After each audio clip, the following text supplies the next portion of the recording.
Hey guys, welcome to a special episode of Chillin with Chet. Today I'm going to be talking about why I have an electric vehicle on race week and why I'm towing this diesel generator. No, it's not because I feel that it's going to extend my range or it's going to give me the advantage at the racetrack. Really what it was is to talk about and give you guys an introduction into what the EPA is doing to our community.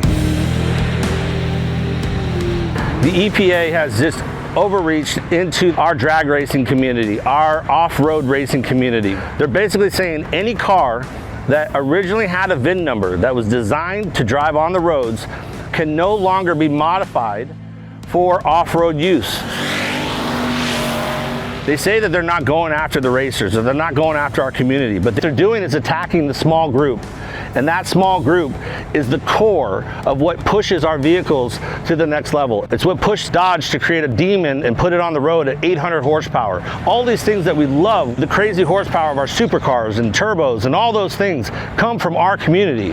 And what they're trying to do is just take that away.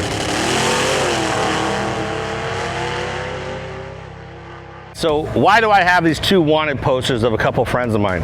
This is Brent with PFI Speed, and this is JH with JH Diesel. They both had the EPA come in and basically say that you are no longer allowed to modify vehicles. They gave them hefty fines. They came at them with very, very big figures, $180,000, $200,000 figures, and said, if you decide to fight us, this is not going to be good for you in court. But if you want to settle now for a fraction of that, we're willing to talk with you. So they came after Brent and said, well, we're going to fine you $18,000. We're going to fine you $22,000, JH. But you also have to sign on the dotted line that says you will never modify another vehicle that originally had a VIN number. When the EPA says we're not going after racers, that's directly going after our community. That's directly going after what we know and love, which is modifying our vehicles and racing our vehicles. These shops are not big. They have 4 to 10 employees per shop. And these are the mom and pop shops all around the country that are going to get affected by this. They're going to come in, if they haven't already, and do the exact same thing. Come at them with a big government fine, scare them, and bully them into signing something, take their money, and then they have signed on the dotted line that they'll never modify another vehicle. How are they supposed to stay in business? They're going to basically maintain a vehicle. Yes, there's a lot of that, but Brent, for example, he's a speed shop.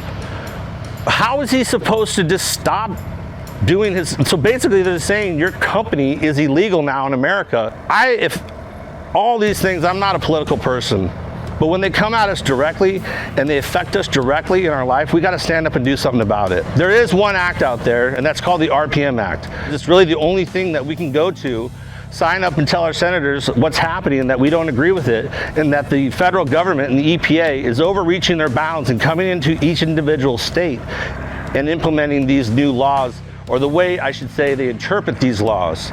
If we don't stand up and say, we're not going to allow it here in our community, then they're just going to take it away. The future is going to be gone for our kids. They're no longer going to be able to have these vehicles and have fun with them the way we have. The racetracks are going to die. The jobs are going to go away. And that's not an America I want to live in. If we all come together as one united community, we can affect change, and that's what America's all about.